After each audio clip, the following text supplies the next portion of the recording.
Hello and welcome to the Final Bell. It's great to have you with us for another week. I'm joined, as I am every single week, by AFLW skipper Meg McDonald. Hello, Meg. Hey, Lingy. How are you? What a big weekend for you. Yeah, what a weekend. We're going to touch on Friday night a little bit. We're going to look forward to a terrific Saturday night clash against the Bombers. But it was a fantastic weekend. Congratulations once again. Thank you. The Cats Hall of Fame dinner was Saturday night here at the club. You did a magnificent job too as part of interviewing a few people, a few of the life members. Yeah, no, it was wonderful to be part of. But I think for me and for the W program, I suppose it was really exciting to have our first ever life members in Renee and Renee Gehring and Kate Darby. So hopefully many more to come. But I know we couldn't think of two more better people, two more better Geelong people, part of the community champions to be the first ever playing life members. So that was really exciting, but you were the big ticket item on the night. And you had to sit there. Producer Jake Riley just said before, it's like a 2-hour long happy birthday, and you're just sitting there having everyone say lovely things. They were saying some incredibly lovely things, which when they were saying it and then everybody turns to look, it's like deeply embarrassing. Yeah, you were right there in front of it was a sort of centre stage. But a beautiful honour, and I've done this privately, but I'm going to do it here too. Yeah. So much thank you to the club for the Hawk and the entire board and everyone for making it such a special night, and not just a special night for me, for my whole family. Yes. Which was really cool. Mum and Dad were there. Yep. My brother, my sister, Nicole and my 3 boys. And I didn't know it was happening, but my 3 boys were part of the presentation. And little Jetty, my youngest, putting the little medal around my neck, and he was chuffed. So little touches like that were just beautiful. And Chris Scott, Harry Taylor, Trav Varco also recognised and brought into the Hall of Fame, and deservedly so. And Colin Carter is the RJ Hickey Award winner. Fantastic to hear from them and to have them recognised as well. And I thought Chris Scott spoke brilliantly well on the night. Yeah, he does. And he talked about, it was made fairly clear that the Hall of Fame night is about celebrating achievements and a little chance to reflect, and not so much on what had just happened the night before on the Friday night. Thanks, Hutto. Hutto touched on it in his intro. Yeah.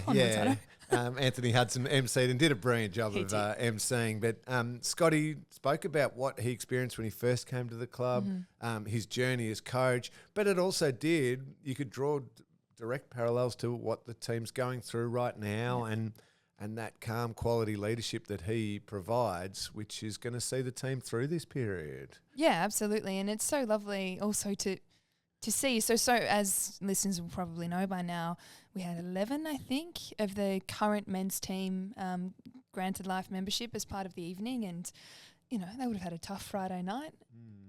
But it's great to see them in celebratory spirits, and I think we can think that sometimes when you don't see them, they're away wallowing or whatever, but their ability to reset and be positive and to celebrate their past success and know that they'll have it again in the future is exciting. And it's a really important message, I think, because if you claim to be a club that is all about consistently trying to improve, trying to be better, trying to give yourself the best opportunity to achieve everything, allowing individuals to be themselves, to grow leadership and grow them as young men and young women that come into both programs.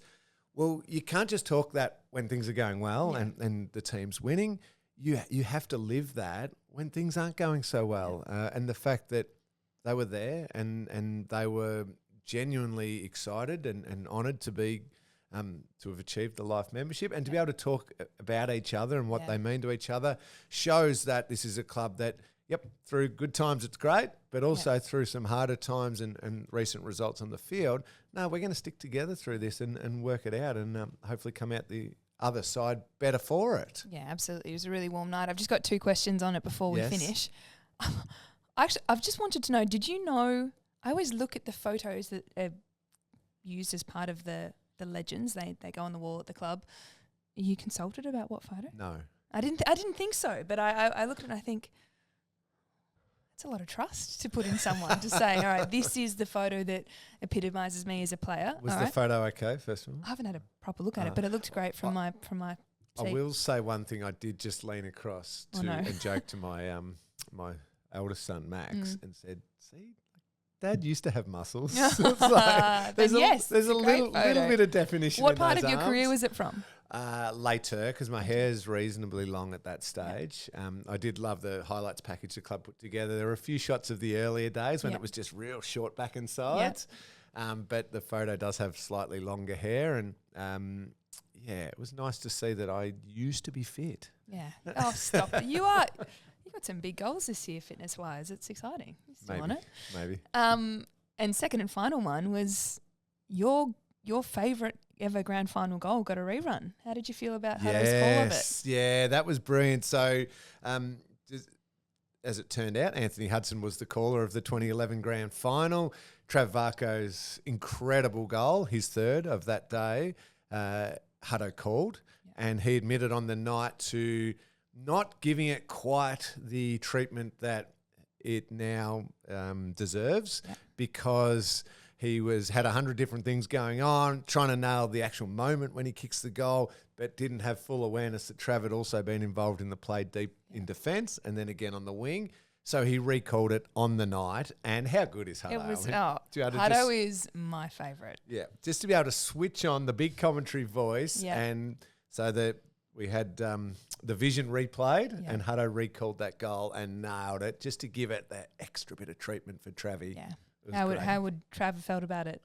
He would have loved it. He would have loved it. It was great hearing from Trav too, talking about how much he loved his teammates, how much he just loved playing here at the club, what he gave to making himself the best player he could be. His selfless, just caring attitude shone through in everything that he spoke about. So it was great. It was a wonderful night. We do have to turn our attention a little bit to Friday night, Meg. The night before. Yes. It wasn't a pretty night. We know that one. That's stating the obvious. Carlton, I thought Carlton were outstanding, first of all. They are a very good team. And now I think when you sit from afar in the entire competition wide, the pecking order sits with Sydney on top. They are the clear number one. But I think Carlton showed on Friday night they thoroughly deserve to be in that next top group, which is, in my opinion, is filled with them, with Collingwood, still definitely, and possibly as the form progresses, Brisbane Lions. Oh, yeah, they're not even in the 8, are they? No, they're not. They are doing some damage. I don't know if they can quite get motoring all the way there, but their form is certainly suggesting that. But it almost feels Carlton and Collingwood a little bit. Would you throw another team in that top group who's still below Sydney? Gosh, I hope we're not sitting here next week saying Essendon. No, true. But they are probably on ladder. That's who's next. But no, I think I agree with you. And I looked at Friday night and having watched the Cats take it to Sydney the week before, significantly, or a couple of weeks before, with a bye in between, I thought, I don't know. I know Carlton have lost to Sydney recently, but Carlton-Sydney at the G, which is not what this podcast is about, but I was like, why did Carlton get them there? Yeah. Anyway, I think they were that. They're good. Comprehensive and every line's operating really, really well, and their contested work, their midfield's going pretty well. I think we were saying that did Paddy Cripps have 41 and not a single mark? Yep. So I can only imagine the ground ball gets, etc. Anyway, that's the oppo. Well, that's right. So when you see that sort of midfield, you realise, okay, Geelong's midfield is still a midfield that is, I think, a little bit in transition. Has been highly reliant on, in the years gone by, Patrick Dangerfield and Joel Selwood and these types of players, Cam Guthrie, none of which are there. Paddy's there. But Paddy's coming back from a long layoff. And then it's the next lot who are coming through. And I thought Max Holmes was actually really good again through there. Unfortunately, Tanner Bruin had that training mishap after we'd recorded last week's podcast. So they miss him. It's then growing that next level. So Jai Clark, he's getting game time. He's finding the footy. He's doing some of the hard stuff. Yes, he's rushed with his disposals and occasionally turning it over. But you show me anyone who's playing in their 12th or 15th game who doesn't appear a little bit rushed. Yeah. That's the nature of getting and needing to get games into young players in the middle of the ground. eventually game 30, game 50, game 70, the game will slow down in his mind, and he's got all those other elements that are finding the footy and doing so much of the hard work. He'll just start seeing targets a little bit more open. Was it his first centre bounce that he attended that he won the holding the ball free kick? So, I mean, there's so much to like there. I'd love to see – I'd have to go back and check how often we've had, Garth aside, we'd love to see him back in there, but Tanner, Jack Bowes, Patrick Dangerfield, and then Jai together in there. I feel like we haven't quite had that. When Danger was in, we had – Bowes was returning from injury. He was a bit of the sub. So I'd love to see them all at full health, getting in sync together, because there have been one shining light each week, but you look at the opposition who've got the best in the comp at their best week in, week out. Yeah, no, that's fair. And I know we're going to look towards Saturday night's game soon, but that's going to be the challenge again coming up against the Bombers, who have got obviously an absolute A-grader in Zach Merritt, but they've also then got a really growing midfield as Jai Caldwell continues to improve and Sam Durham continues to improve. Amazing stuff. Yeah, he certainly is. So that's the challenge for that group. Jeremy Cameron showed some great signs. He really looked like he was getting around the ground and almost threatening to rip the game apart. I know he missed a couple of those, but his movement seemed there. So the bye appears to have done him some real good. Yeah, I liked it. He started deeper, didn't he? And we sort of worried about that a bit early, but then from there he then worked up the ground. And did he end up with 3, 4? How many? 3. 3 goals. 3, couple of setups. And some tough stuff. It was funny. It was a funny game because I thought we did have a few shining lights in comparison to, some recent weeks. A few players bobbed up and I thought, that's the Jeremy we know and love.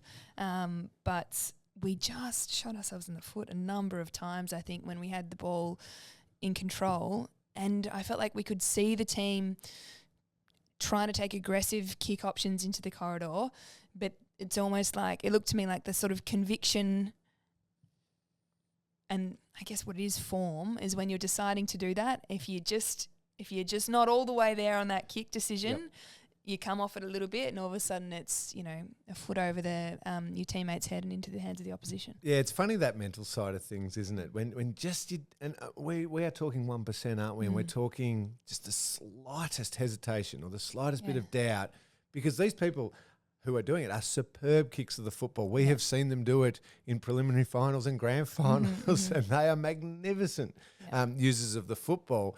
But just when there's that moment of doubt, because of a little bit of confidence, a little bit of form, whatever it might be, it can just miss. We're talking such fine. It looks like they go, oh, this is the kick I've been told. I think it's on.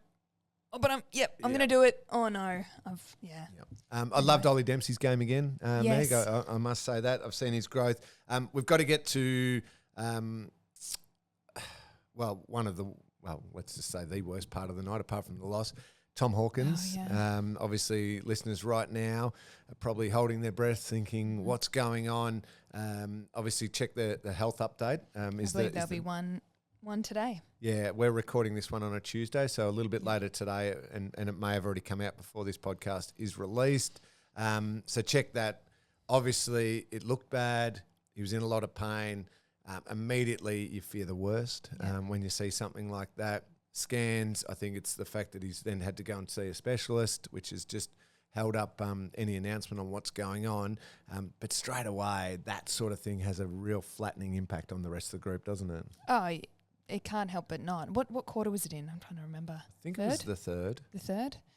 I don't know, feet, I've had some foot things. It's not about me, but when you think they can be, it can take them a while, can't it? Yeah. And then you go off, and he was clearly disappointed. Clearly he's had a lot of foot injuries in the past, which I know Scotty in the presser was at pains to say it's not the same thing, but when he's on crutches in front of the media yesterday in a boot, it breaks your heart a little bit, but he seemed in good spirits, so who knows? Yeah, so we'll just wait and see on that one. We're not going to jump to anything on here. We will wait for that health update, just like everybody else, because we all want to keep our fingers crossed, but we're certainly not going to try and guess our way through anything like that. As we do on this podcast every single week, Meg, we love to do the Bendigo Bank's Meet the Moment nominees, which you can jump on the website or the social media channels of the club. Can I just suggest? I know sometimes we do 1%ers in the Bendigo Bank Meet the Moment, but can I just go with Stewie's hanger just for a little bit of uplifting joy? Do you feel like was it given enough? I don't know if the camera angle quite did it justice, because he really got up there. He's come straight on. I mean, the camera hardly left him all night, whether it was taking a hanger, whether he's on the bench talking to the coaches, whether Cincotta kicked a goal. And I know a lot of players in the and people from the club in the aftermath have said, well, no, he played well. And he had that moment that possibly should get a little bit more. Should get a few votes, because it was quite a good little hang he got. I reckon give that one a little bit of love. Not to discount Jeremy Cameron's goal. I think was a good team play build up leading to that one before he snapped that one round his body. That could be a nominee as well. Nominee. I love in that play Ollie Dempsey making that contest. I think that's really important. It was a high ball in. He's not the biggest frame, but he's challenging forward as a wing, and I think as a wing in that play, and bringing it to ground, and a great right foot finish from Jez. Yeah, Jez gets the goal. It's a good point you make about Stewie. It's so funny, just that intense focus on one particular player and following him around everywhere. I was calling the game on radio, and we have the TVs and the screens in our box, and looking up, and every time I looked up, I'm looking for a replay. It's on Stewie. And I think, oh, gee, there's so much focus when I don't know. Obviously, he's opposition clubs put particular attention onto him, but that's what they're going to do because he's a high quality player. He'll work his way through it. He'll work on his starting points. He'll understand. I'm going to play on this player, or I'm going to come off at this time. This is a guy that has proven over a long period of time he knows what it takes to get it done. Yeah. But opposition teams are going to continue to try and plan and not let him get it done. Yeah, and we play as part of a team. Now, I think there's a lot of commentary that, rightly or wrongly, I don't think it's probably not all or nothing, correlating tagging Stewie, inverted commas, to our defence conceding a lot of goals at the moment. But it's not going to be all him. And my frustration, like I shared with you before, sometimes as a Stewie fan, is when the play breaks down for whatever reason, and on Friday night, I think it was some disposal errors. He's completely out of place. He's not expected to be standing next to his direct opponent when we've got the ball under control in the middle of the ground. Silly turnover, it goes out the back, camera on Stewie because it ended up in the hands of his opponent. But there's also two other loose. Oh, well, he had to press. You got to press. Exactly that's not to say Cincotta didn't play well, but anyway, he's a great player. He is a great player. No, there's no question. No doubt about that whatsoever. Just really quickly before we take a break, Meg, and I want to look towards Saturday night, which is a huge game. The Bombers are going well, and the Cats obviously very keen to bounce back. So we'll look at that. It's the country round as well, which is always great. The VFL, unfortunately, just to heap a little bit more doom and gloom on it. Go down by 2 points to Port Melbourne in a thriller, 88-86. Mitch Nevitt led the way with disposals, 24 touches. So some really good signs with him. Shannon Neal responds really well with 3 goals, which is obviously a positive as well. That VFL team's been playing some great footy. Yep. Toby Conway found a bit of the ball too. Love this, Tobes. Yeah, 20 touches, which was great to see. Next game is Sunday 30th of June at GMHBA Stadium, 12:05 p.m. against Sandringham for those who want to come along and watch. And the VFLW unfortunately went down to the Bombers, but a little bit closer. Is this a case of all the AFLW now are deep into pre-season? I don't. Yeah, certainly at the Cats there's we didn't have AFLW players playing in that one, but it was the end of the VFLW season, and they've fought hard in a competition that is quite inconsistent with, as you say, how many players are playing from what league at what time. So the girls have done well to get another season in the bank. Do you think we're going to see anything actually not mandated, but a bit more structured next year with what teams can and can't do with AFLW listed players versus playing in the VFLW? Is that to not end up with such skewed results? I don't know that we will. I don't know, but I think the competition possibly enjoys the development opportunities that it provides AFLW. So I think if it's going to service or see, we're going to see it service AFLW performance and results for some teams in the competition. It hasn't necessarily been the Cats' approach. We've had players who are in the beginnings of their careers play and use it as a development opportunity. I think if it's going to be seen to contribute at the top level, then possibly we won't see a change. But who knows? Who knows? I think long term we'd love to see it align with the AFLW season, so that you can either play AFLW or play VFLW.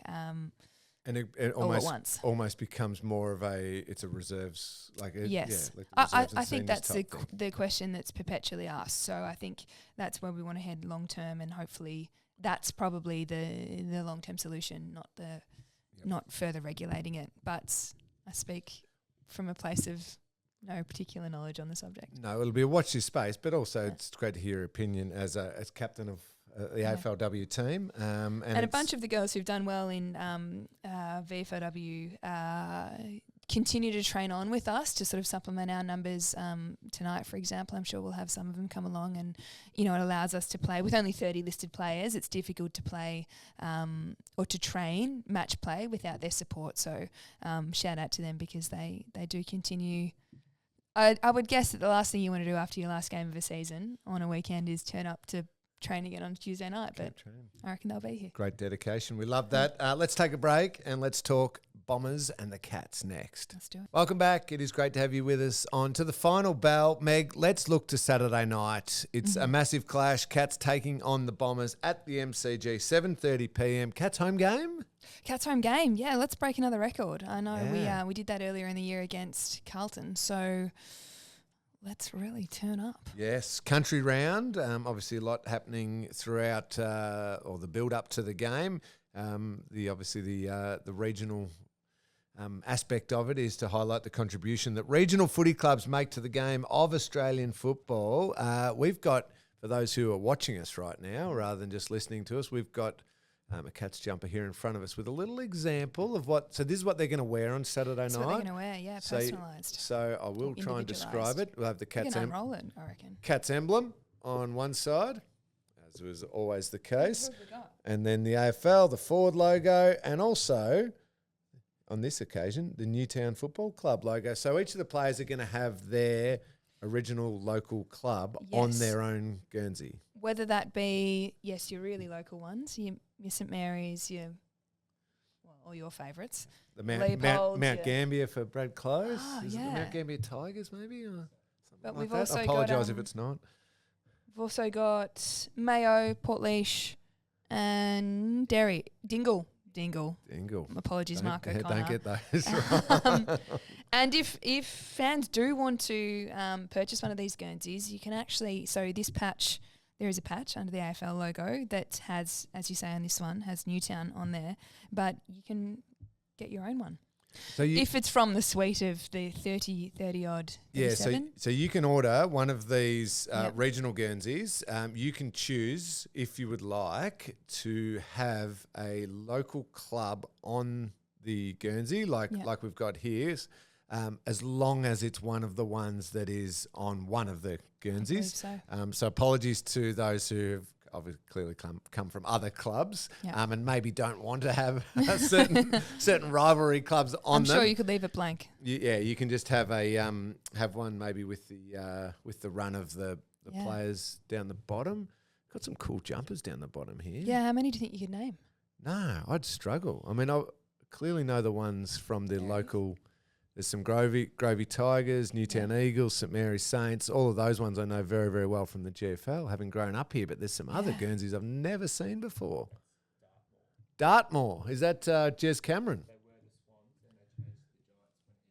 Okay. Jakey's told us it was the Dartmoor Swans, then changed to the Dartmoor Giants after Jez got drafted there. There we go. Get a look at that. But I've never seen that Guernsey. That's very cool. Well, as a local, a couple of words on the importance or the relationship between local and the top level? Incredibly important. Like the most crucial thing. We are not an American sport. We it's not a, a massive high school program into a multi-billion-dollar college environment. And $2 trillion. Yeah.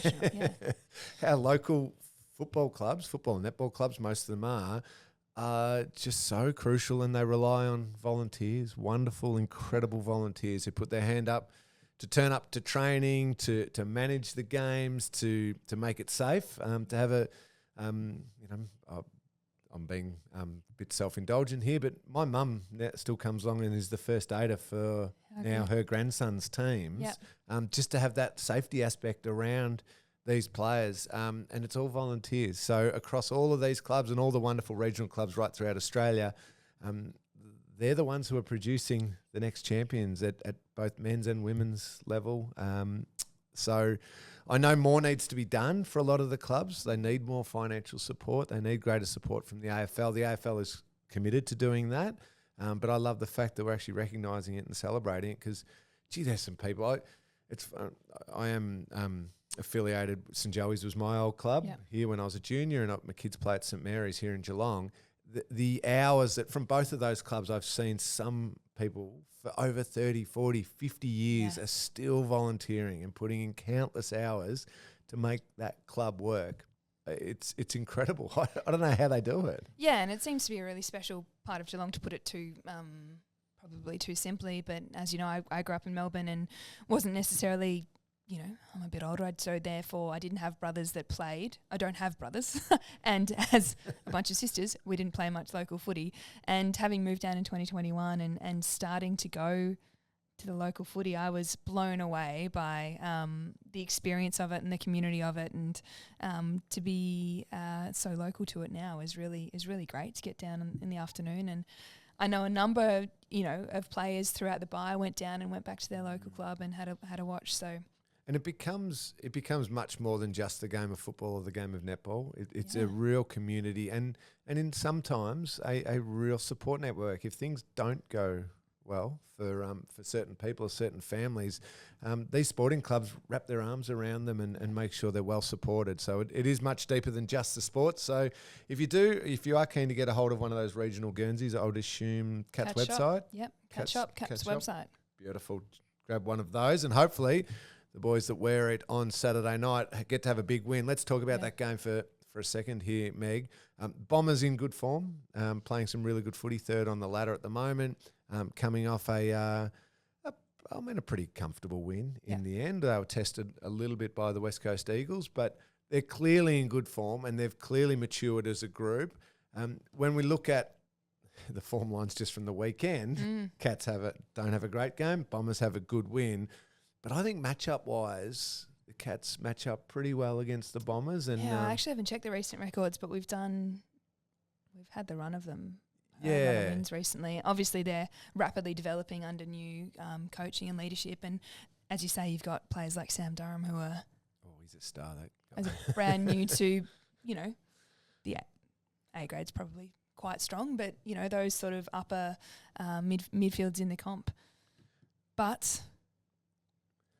I reckon we'll be all right. What do you reckon? Yeah, so, one, we know Tom Hawkins, regardless of what the health update tells us, won't be playing this week, certainly. So there's a spot there, what they do with that forward line. The obvious one is Shannon Neal comes back in and also probably provides a little bit of support for the ruck too, if they want to do that. They may choose to not bring Shannon in and go with a slightly different looking forward line. Smaller one. I'm sure Sean Matters continuing to do his bit, and I actually think he's a brand new dad. So really? Shout out, Shawnee. Yeah, congratulations. Really I would also another one. I wonder if we continue to have Gary as the sub. I've loved his impact, but is his impact sort of exacerbated by the fact that he's coming on as a power athlete when there's fatigue happening on the ground? But I love what he's doing at the moment, so I don't know if he then plays in the starting 21, 22.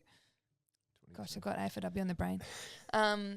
22. And then we have someone else come in as the sub. I wonder if it's time for Nevitt to get AFL. Oh my gosh, I've lost it. Sorry, everyone. The fatigue at the moment is extreme. You are deep into pre-season. I'm in the zone. Doing a lot of Ks. Oh gosh. So we forgive you completely. But that's a fair question, because I think Mitch Nevitt was probably one of those, myself included, in the preseason. I thought, hang on, can he take a little jump? And he's played some really good VFL football, but hasn't quite jumped into the AFL. Maybe he's someone who can spark the team a little bit. Like Ollie Dempsey's obviously taken that jump this year, but is Mitch another one who can? So I like the sound of that. This is probably just showing my own personal opinion. I like the idea of settling Sam de Koning back into the back line, and 2 metre Peter probably looms as a really good matchup for him. Extraordinary ask of Sam on the weekend. Yes. Yeah. You've got against the big bro. Yeah, playing the rug. I thought he battled it out well. I know Tom started really well, and obviously there was a fair bit going on early on, and again, this is probably showing my ruthless side. I like the way Tom handled it. He's like, you're not my brother today. You're an opponent. I'm coming at you. Yeah. What number are you in the family? I'm the middle child. You're the middle. I'm the eldest of 3, so I think I was watching Tom being like, yeah, that's how I'd feel. That's how you do it, yeah. But I think getting Sam back to his best position, I think he could develop and be a decent ruckman. Yeah. Better than a decent ruckman. But I just love him so much down the back line, and probably settles some things down back there. That would mean bringing in a ruckman, which could be Shannon Neal, could be Reece Stanley, could be Toby Conway. I'm not sure which way the club will go with that one, but I love the idea of Sam being the anchor back there, just to lock that away a little bit more. What are Essendon rolling with in the ruck at the moment? Just the one? Sam Draper. Though Todd Goldstein has been playing, but Goldstein was playing early. Rested on the weekend. Okay. And Draper went 1 out, I'm pretty sure, maybe with some chop outs from Peter Wright throughout the game, but small chop outs. If they go Goldstein and Draper, then absolutely 100% we need obviously a ruckman to come in. Yep. It'll be interesting the way the Cats go with selection this week. Is it a different look? Is it trying to? You almost don't want to go, hey, we've got to go all the way back to what we were at the start of the year with our lineup, because it might not necessarily still be the best lineup. Who's in form? Who's a new, like whether it is Sean Manor or Mitch Nevitt, can we throw one of those in and just give us a different little spark here or there? At the moment, Brandon Parfitt continues to be a name that's thrown up. That's true. And at the moment we need a midfielder as well. We might not after tonight, but we'll see. Yeah, so that's a good. I'm glad you brought that one up. Completely forgot about that one. Obviously, Paddy Dangerfield given a 1-week suspension, being challenged tonight. Tribunal. It'll be all over the news anyway. But do follow the Cats website and the social media for the update on that as that one happens. Hopefully, Paddy will be playing. You're not allowed to, because you're directly affiliated with the club. Oh. I don't think he should have been suspended. And I was calling the game for radio. And I then also said, I wish that exact tackle, hadn't taken place by a Geelong player, because it looked too much like in commentary that I was just trying to defend a Cats player. I wasn't. I was trying to make the point of that tackle is very different to a dangerous tackle that has 2 motions in mind. But of course it gets blurred in the face. Oh, you're just doing it because it's Paddy. No, I wanted to make a clear point. Accidents sometimes still happen on a football field, and sometimes a head can hit the ground and it still shouldn't be classified as a dangerous tackle. Rant over Meg, I promise. I will stop there. Do you have a law degree? You could have gone and employ you tonight. No, you don't want to rely on my argument. They'll have much better people there. As I said, follow the health update for Tom Hawkins. Follow all the Cats social media for the Paddy Dangerfield update. Get along Saturday night. What do you think? Last question on it. What does the game look like if the Cats are to be successful? It has to come from the middle of the ground. Our attacking options. I feel like I'm repeating myself to you here, but.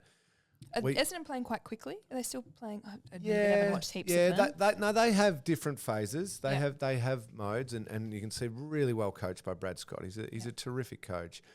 They can go fast when it's there. They can also slip into a control, which you need it if you're going to be third on the ladder or whatever they are. That signals to me their maturity and their growth, that they can move between those two styles. If we if we are constantly being forced to attack from deep in our defence, then we will occasionally turn the ball over and we'll get scored against. Yeah. And then we'll become naturally a little bit more reactive and we'll get scored against more. And the ball's there.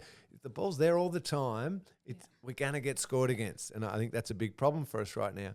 If we can break even in the middle of the ground and we're launching so much more of our attack from the middle part, and even if it's not necessarily a goal immediately, our pressure of Close and Myers and Stengel and these types of players need to go to work in the front half and create those opportunities for us. Quick turnover, quick score.